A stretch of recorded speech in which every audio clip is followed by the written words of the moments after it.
تو اس نے کہا تو چلو ٹھیک ہے تم ہی ڈال دو, تم ہی ڈال دو. سرکار غریب نواز نے ہاتھ نہیں ڈالا. بہت بڑی آگ لگی ہوئی تھی, بڑی آگ ہے جس کی پوجا ہو رہی تھی. اس پنڈت کی گود میں ایک چھوٹا سا بچہ تھا, سال بھر کا, 1.5 سال کا. اس کی گود سے بچے کو لے لیا اور آگ میں چلے گئے, اندر چلے گئے.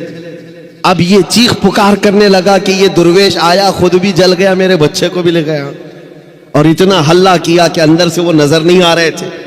لوگ جمع ہونے لگ گئے, آس پاس کے سب جمع ہو گئے, اور سب کو یہ حیرت تھی کہ یہ جل کر راکھ ہو جائے, آگ کو بجھائیں گے تب یہ ملیں گے. کافی دیر ہو گئی. مجمع جب اکٹھا ہوا, کئی پجاری آئے.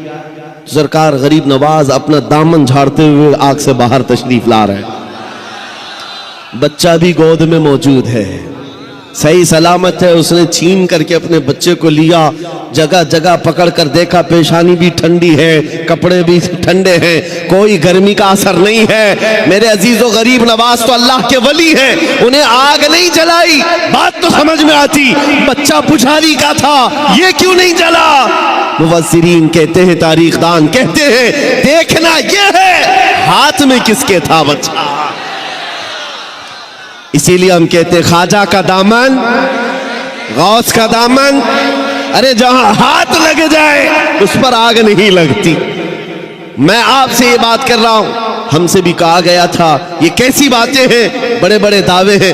ہم نے یہی کہا ہمارا دعویٰ نہیں ہے, یہ رسول اللہ کی عزت کی بات ہے, یہ نبی پاک کی حرمت کی بات ہے. آؤ میں سیدنا خالد بن ولید کی بات کو مکمل کروں گا. آپ حضرت کو جگہ دے دیجئے.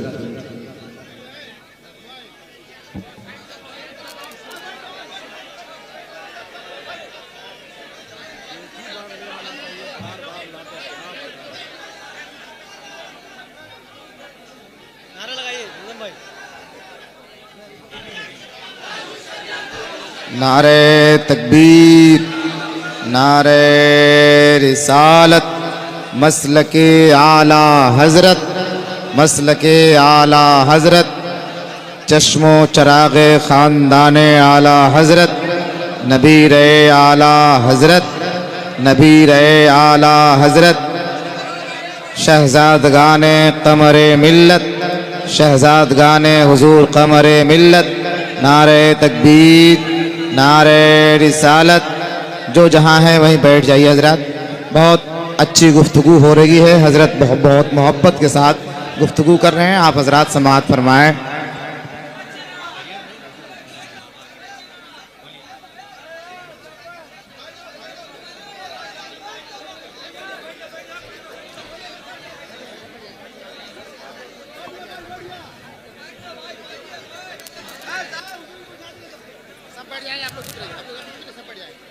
آپ توجہ رکھیں. مجھے پتا ہے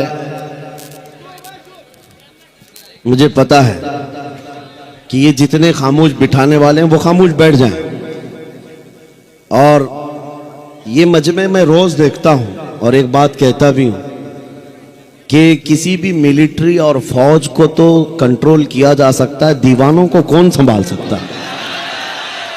دیوانہ تو دیوانہ ہے اور بڑا سوچ سمجھ کے دیوانہ بنا ہے, تو ان کی کنٹرولنگ کسی کے ہاتھ میں نہیں ہوتی. ہم خود بھی اس میں پس کے ہی آتے ہیں, ہر دن ہمارا ہاتھ زخمی رہتا ہی ہے, ہم مسافے سے صرف.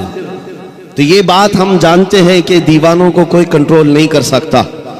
اور امام رازی نے کہا تھا جو حضور کی محبت میں رہتا ہے وہ کبھی پاگل نہیں ہوتا. انہوں نے فرمایا تھا کہ جو نبی پاک کی محبت میں ہوتا ہے اس کا دماغی توازن خراب نہیں ہوتا, وہ دیوانہ نہیں ہوتا. لیکن ساتھ میں ایک جملہ اور بھی کہا ہے, اور اگر کبھی دیوانہ بن گیا تو صرف ان کے لیے بنتا ہے, صرف ان کے لیے بنتا ہے.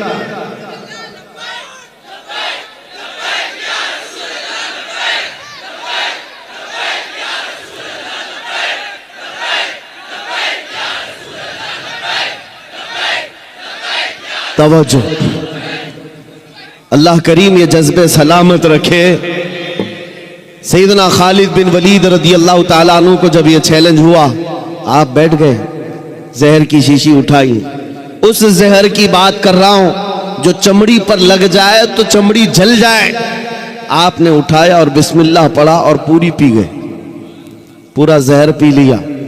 یہ معمولی بات نہیں ہے, انتڑیاں کٹ جاتی, حلق جل جاتا, زبان کٹ کے گرتی, لیکن کچھ نہیں ہوا. عیسائی غور سے دیکھتے رہے, کچھ تو بغلیں جھانکتے ہوئے کہنے لگے جادو ہے, جادو ہے, جادو ہے. کچھ کو یہ لگا جادو ہے. آپ نے شیشی تو پی لی, اس کے بعد کہا اب تمہاری باری ہے. کہا نہیں, یہ جادو ہوا ہے, شعبدہ بازی ہے. کہا کہ اگر ہمت نہیں ہے, انہوں نے کہا کہ شاید اس زہر کے اندر کچھ اور تم نے کر دیا ہوگا, اس کا اثر ختم ہو گیا ہوگا, ورنہ یہ زہر تو لوگوں کو جلا دیتا ہے. آپ نے کہا اگر تم کو ایسا لگتا ہے اس کا اثر ختم ہو گیا تھا اور میں نے پی لیا, یہ بچی ہوئی جتنی اس کو چک کر کے ہی دکھا دو, اس کو چک کر کے ہی دکھا دو. باطل وہاں سے بھاگ گئے. نبی کریم صلی اللہ تعالی علیہ وسلم کے دیوانوں کا ایمانی معاملات میں مقابلہ کبھی نہیں ہو سکتا, کبھی نہیں ہو سکتا. یہ تاریخ کی سچائیاں ہیں عزیزان گرامی. ہر زمانے میں ٹکراؤ تو ہوتا رہا ہے.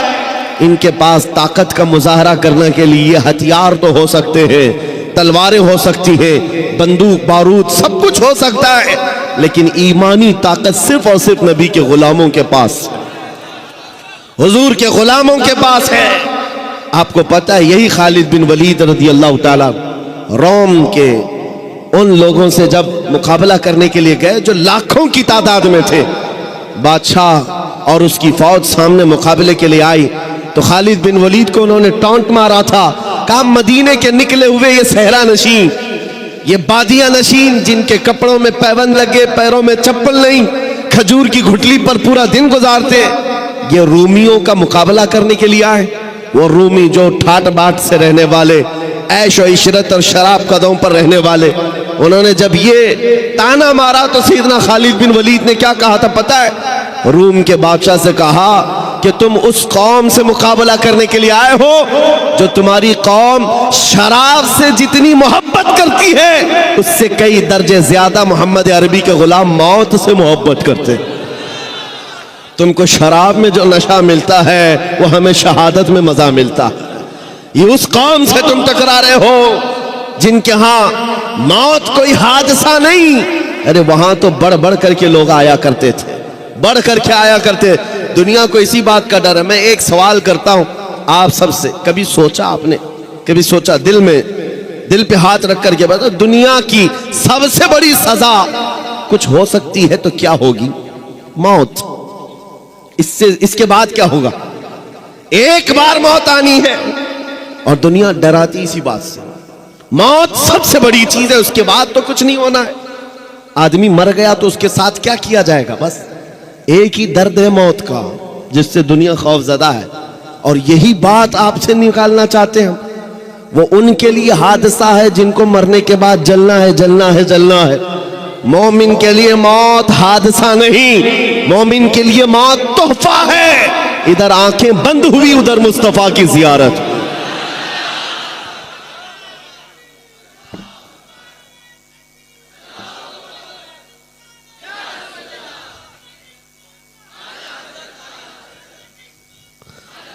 نبی کریم صلی اللہ تعالیٰ علیہ وسلم کے غلاموں نے یہ جو استقامت دکھائی, ان کو یہ حقیقت معلوم تھی کہ عزت رسول اللہ کے قدموں میں ہے, عزت نبی پاک کے سے وابستگی میں ہے. قرآن نے سچ کہا ہے وَلِلَّهِ الْعِزَّةُ وَلِرَسُولِهِ, عزت اللہ کی ہے, عزت رسول کی. آج بھی ہم کھویا ہوا وقار, ہماری کھوئی ہوئی عزت واپس لے سکتے ہیں. بس نوجوانوں کے لیے شرط یہ ہے کہ نبی کے قدموں میں ڈھونڈو, عزت حضور کے قدموں میں ڈھونڈو, نسبت حضور پاک صلی اللہ علیہ وسلم کی ہو, اسی بات پر فخر کرو. تم اپنی دوسری چیزوں پر فخر کرنا چھوڑ دو کہ تمہارے پاس کتنا مال ہے, کتنی جائیداد ہے, عہدہ کیا ہے, منصب کیا ہے, خاندان کیا ہے, پراپرٹی کیا ہے, یہ گنوانا چھوڑ دو. فخر کرنے کی کوئی چیز ہے تو حضور کی غلامی پر فخر کرو. 16-17 سال کی ایک جوان خوبصورت لڑکی کو دلہن بنا کر کے اس کا جلوس نکالتے اور دریائے نیل کے پاس لا کر کے اس کو ذبح کرتے اور اس کا خون دریائے نیل میں ڈالا جاتا, بلی چڑھانا جس کو کہتے. مصر میں تاریخ کے اعتبار سے ایک بہت اہم چیز بھی ہے دریائے نیل, نائل ریور اس کو کہا جاتا ہے. یہ دنیا کی سب سے لمبی نہروں میں یعنی دریاؤں میں سے ہے. تو دریائے نیل کا مسئلہ کیا تھا وہ میں آپ کو بتاؤں. اسلام جب مصر میں داخل ہوا، حضرت عمرو بن عاص رضی اللہ تعالیٰ عنہ صحابی رسول مصر فتح کیا، صحابہ وہاں داخل ہوئے، لوگ اسلام میں آئے، لیکن وہاں ایک بری رسم، برا رواج تھا. وہ کیا تھا؟ ایک پرمپرا لوگوں کی چلی ہوئی تھی جہالت کے زمانے میں کہ دریائے نیل ہر سال ایک موسم ایسا آتا تھا کہ وہ سوکھ جاتا تھا، پانی کم ہو جاتا تھا.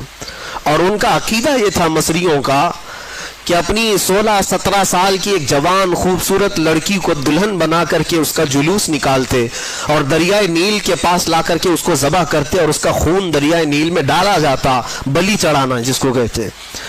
اور ایک لڑکی کو قربان کرتے تو پھر دریائے نیل کا پانی موجیں مارتا ہوا اوپر آ جاتا. یہ ہر سال ان کے ساتھ ہوتا تھا. ان کا عقیدہ بیٹھ گیا تھا کہ دریائے نیل کو ہر سال ایک بلی چڑھانی پڑتی ہے، ایک لڑکی کی قربانی دینی پڑتی. اب جب اسلام داخل ہوا تو اسلام اس چیز کی ہرگز اجازت نہیں دیتا. یہ ناجائز و حرام ہے. ایک قتل، اللہ تعالیٰ نے قرآن میں فرمایا نا حق کسی نے ایک کا قتل کیا تو اس نے پوری انسانیت کا قتل کیا ہے. حضرت عمرو بن عاص کے پاس لوگ آئے اور کہا کہ دریائے نیل سوکھ رہا ہے، پانی ختم ہونے کو ہے، کیا کیا جائے؟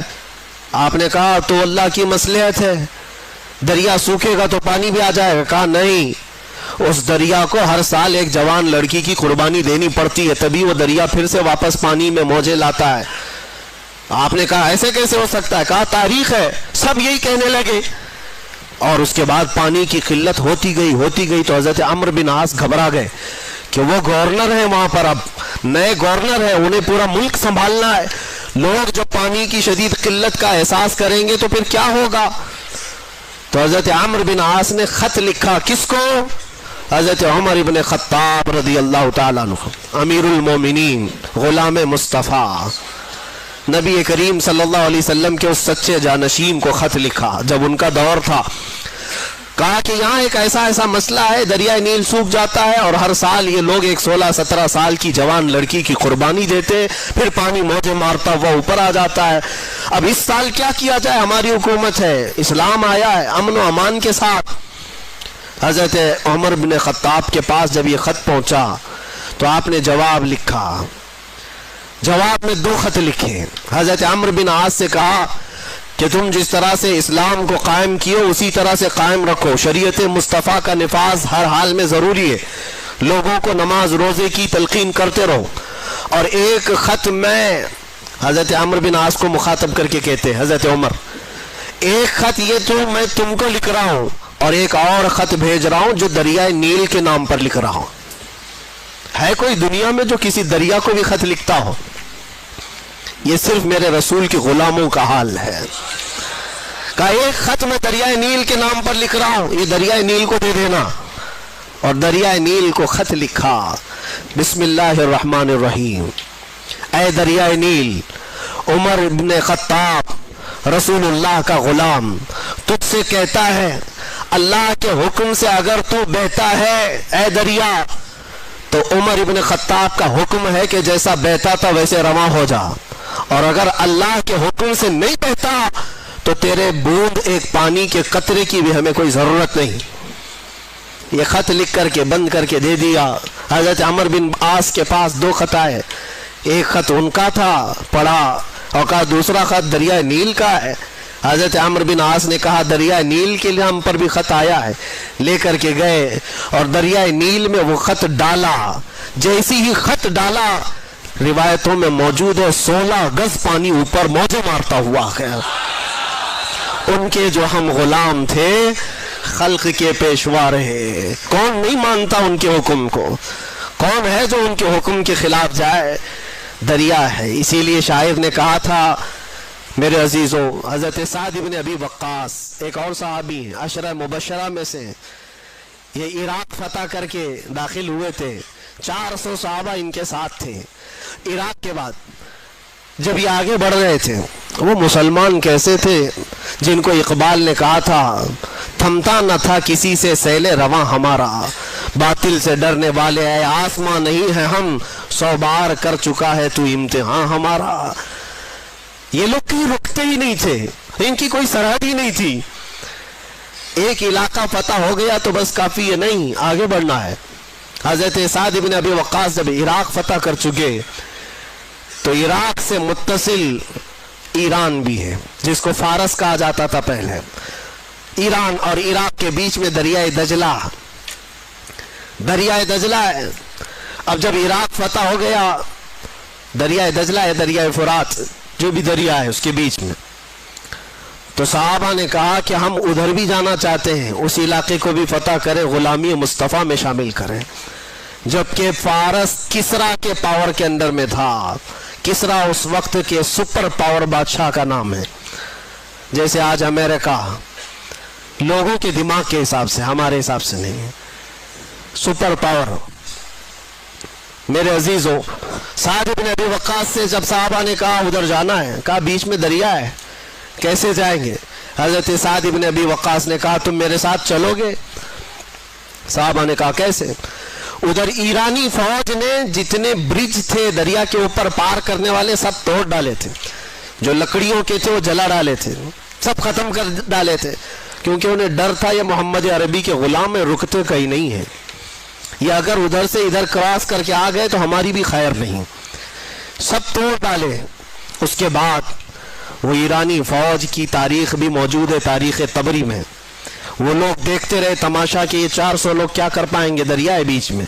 حضرت سعد بن ابی وقاص نے اپنے صحابہ سے کہا چلو، سب نے پوچھا نہیں کیسے جانا ہے، اپنے قائد، اپنے جو لیڈر تھے حضرت سعد بن ابی وقاص سپہ سالار، ان کے پیچھے چل پڑے۔ پھر کسی نے پوچھا کس راستے سے جا رہے؟ سعد بن ابی وقاص نے کہا دریا سے جائیں گے۔ اور کیسے جائیں گے؟ گھوڑوں پر بیٹھے ہوئے ہیں، دریا سے جانے کی بات کرتے ہیں، کیا تمہارا گھوڑا اتنی چھلانگ لگائے گا کہ اس دریا کو کراس کر جائے گا؟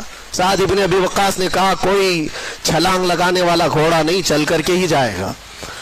یہ تاریخ میں پہلی بار ہو رہا ہے۔ سعد بن ابی وقاص نے کہا میرے پیچھے چلو۔ صحابہ نے سب اپنے اپنے گھوڑے ان کے ساتھ لگا دی۔ سعد بن ابی وقاص کا گھوڑا پہلی مرتبہ دریائے دجلہ پر پاؤں رکھتا ہے، آپ نے اللہ اکبر کہا، دوسرا پاؤں رکھتا ہے، آپ نے اللہ اکبر کہا۔ صحابہ نے دیکھا سعد بن ابی وقاص کا گھوڑا دریائے دجلہ پر چلتا ہوا جا رہا ہے، اس کے ٹاپ پر کوئی پانی کا نشان بھی نہیں ہے، ٹاپوں پر پانی تک بھی نہیں۔ تو سارے صحابہ پانی پر چلتے ہوئے چلے گئے۔ یہ تاریخ کی سچائیاں میں بتا رہا ہوں۔ ایرانی فوج، اس وقت ملک فارس کی کسرا کی فوج یہ دیکھ کر کے کیا کہتی ہے جانتے ہو؟ کہتی ہے دیواں آمدند، فارسی میں دیواں آمدند، ارے جنات کی جماعت آ رہی ہے، ایسا لگتا ہے جنات کی جماعت آ رہی ہے پانی پر چلتے ہوئے۔ میرے عزیزو تمہیں بھی دکھانا ہے جنات کی جماعت ہوتی کیسی ہے۔ وہ چل کر کے چلے گئے، اور جب دریائے دجلہ کو عبور کر لیا، میرے عزیزو ان کی ہیبت سے ویسے تھرا گئے تھے کہ ملک فارس پورا پرچم اسلام میں آ گیا تھا، اسلام کا پرچم لہرانے لگا تھا۔ عزیزان گرامی وقار، اسی بات کو اقبال نے کہا تھا کہ یہ تھمتا نہ تھا کسی سے سیل رواں ہمارا، اور شاعر نے کیا کہا؟ دشت تو دشت ہے دریا بھی نہ چھوڑے ہم نے، بحر ظلمات میں دوڑا دیے گھوڑے ہم نے۔ یہی واقعات تھے۔ لیکن مجھے بتاؤ، ایک دریائے نیل ہے، حکم مان رہا ہے عمر ابن خطاب کا، ایک دریائے دجلہ ہے، حکم مان رہا ہے سعد ابن ابی وقاص کا۔ اس لیے نہیں کہ یہ لوگ جادوگر تھے، اس لیے نہیں کہ بہت پاورفل لوگ تھے، صرف اس لیے مان رہے ہیں یہ سارے لوگ حکم ان کے جو ہم غلام تھے، ان کے جو ہم غلام تھے، خلق کے پیشوا رہے۔ مان کر کے دیکھو، حضور پاک صلی اللہ تعالیٰ علیہ وسلم کی امت میں اللہ نے تمہیں پیدا کیا ہے، تمہاری عظمت بہت بلند ہے، تمہاری ویلیو کو تم پہچانو۔ ہاں ہمارے ساتھ چیلنجز ہیں، ہمارے ساتھ مقابلے ہوں گے، لیکن اللہ تبارک و تعالیٰ کی حمایت بھی ہوگی۔ میں آپ کو تحدیث نعمت کے طور پر کہتا ہوں، تحدیث نعمت کے طور پر، میں اپنی بڑائی کے لیے نہیں کہتا، آج اس لیے صرف اظہار کر رہا ہوں کہ میں یہی رات رہی ہوگی یا اس سے پہلی والی رات رہی ہوگی، مجھے اندر ایسا بند کر دیا گیا تھا کہ دن و رات بھی معلوم نہ پڑے ہیں، نمازوں کے وقت کا خیال اندازے پہ کرنا پڑ جائے. جس کو ایسی ہائی سیکیورٹی کہا جاتا ہے جہاں پرندہ بھی پر نہیں مارتا, وہ تو دنیا بھر کو معلوم ہے میرا جرم کیا تھا. ہمارا جرم صرف اتنا ہے, جرم اتنا ہی ہے کہ حق بولتا ہوں برملا, چاٹنا کسی کے تلوے ہے نہیں فطرت میری.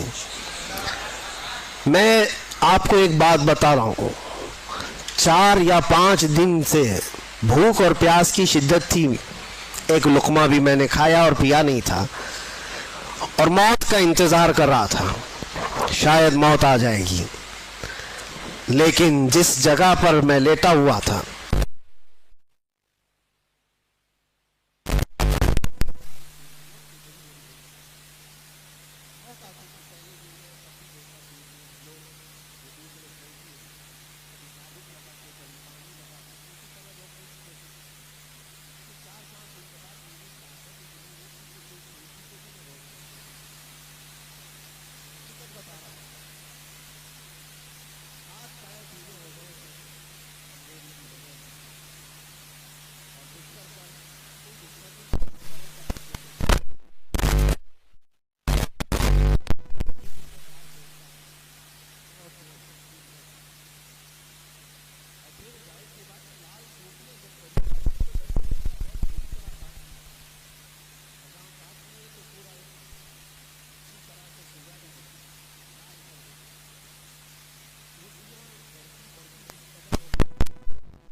اور اتنی زیادہ اس کو میں بتا نہیں سکتا, جیسے لگا ہو کسی مردے کو کھانے کے لیے کوئی کیڑے لگ گئے ہوں.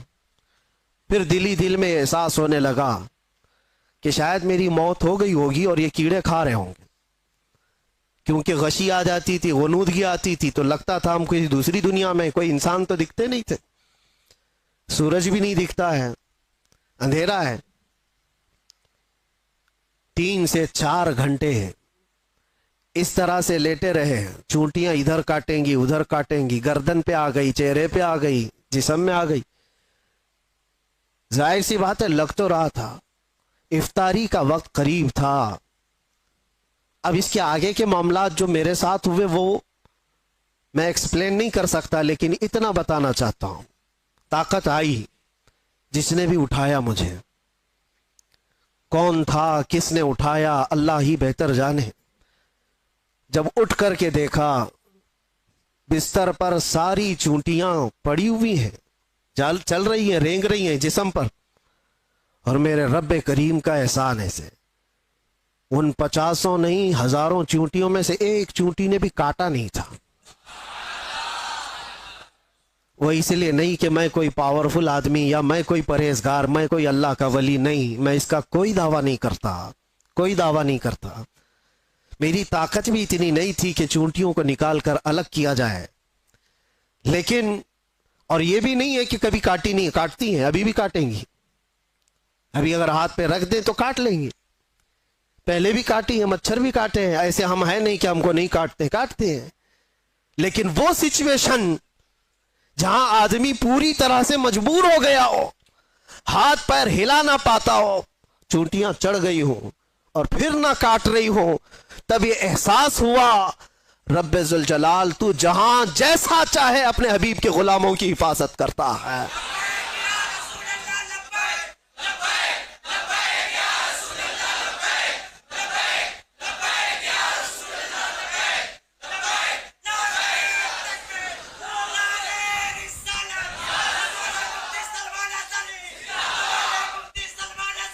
آپ کو مجھے وہ حدیث یاد آئی جب صحابہ اکرام رضوان اللہ تعالی علیہ مجمعین کی ایک جماعت کو اللہ کے نبی صلی اللہ تعالی علیہ وسلم نے تبلیغ کے لیے بھیجا تھا. 70 صحابہ اکرام میں جب وہ تبلیغ کے لیے گئے تھے, کفار و مشرکین نے دھوکے سے ان سارے صحابہ کو شہید کر ڈالا تھا, سارے صحابہ کو شہید کر دیا تھا, اور 3 بچ گئے تھے.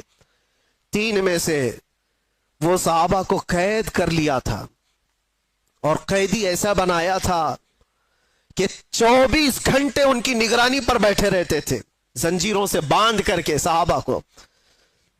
اس کے بعد ہوا یہ کہ اس میں ایک صحابی حضرت زید بن دسنہ رضی اللہ تعالیٰ عنہ، ان کو ان ظالموں نے نہایت ہی بے دردی کے ساتھ ان کے ہاتھ کی انگلیاں، ان کے پیر کی انگلیاں، ان کے ہونٹ، ان کے کان، ان کے ناک سب کاٹ کر کے شہید کیا تھا. ایک غلام مصطفیٰ کو نہایت ہی دردناک انداز میں شہید کیا، اور اس کے بعد ان کی لاش کو لٹکا کر کے رکھا ایک کھمبے سے اور پہرا لگا دیا کہ ان کی لاش کو کوئی لے کر کے نہ جا سکے، کوئی لے کر کے نہ جا سکے. 2 صحابہ تھے وہاں پر، زید بن دسنہ رضی اللہ تعالیٰ عنہ اور ایک دوسرے صحابی حضرت خباب بن الارت یا خبیب بن عدی رضی اللہ تعالیٰ، 2 میں سے کوئی ایک صحابی ہیں. اللہ کے نبی صلی اللہ علیہ وسلم مدینہ طیبہ میں بیٹھے ہیں. حضور پاک صلی اللہ علیہ وسلم نے فرمایا ظالموں نے میرے غلاموں کو شہید کیا ہے میرے غلاموں میں سے کوئی جو بچے ہوئے میرے ان صحابہ کی لاشوں کو لے کر کے آئے میرے پاس. 2 جری صحابہ تھے، حضرت طلحہ، حضرت زبیر رضی اللہ تعالیٰ عنہ. گھوڑا لے کر یہ 2 ہی لوگ نکلے تھے. تقریباً 500 کے قریب کفار جس کی پہرہ داری کر رہے ہیں، ان پہروں میں سے وہ صحابہ کی لاش کو لانے کے لیے صرف نبی کے 2 غلام نکلے تھے. انہوں نے کہا ہم لے کر کے آئیں گے. اور جب یہ 2 صحابہ نکل کر کے آئے تھے، رات میں بھی اور دن میں بھی پہرے داری میں بیٹھے ہوئے ہیں کفار و مشرکین 2 صحابہ کی لاشوں پر. اب سوچیے آپ، رات کے وقت یہ پہنچے تھے دونوں صحابہ، اور جیسے یہ قریب گئے تو دیکھا پورے تلوار سوتے ہوئے پہرا دے رہے ہیں. ان دونوں صحابہ نے اللہ کی بارگاہ میں عرض کیا کہ مولا، ہمارے پاس نہ تلوار کی طاقت، نہ بھالے اور نیزے کی طاقت، ہمارے پاس صرف ایمان کی طاقت ہے. ہم تجھ پر یقین رکھتے ہیں اور تیرے نبی پر ایمان رکھتے ہیں. السلام علیکم. امید کرتی ہوں آپ حضرات کو یہ بیان اچھا لگا ہوگا. بیان اچھا لگے تو ویڈیو کو لائک کریں اور چینل کو سبسکرائب کریں اور پیارا سا کمنٹ کریں، اور بعد میں ملتے ہیں. اللہ حافظ.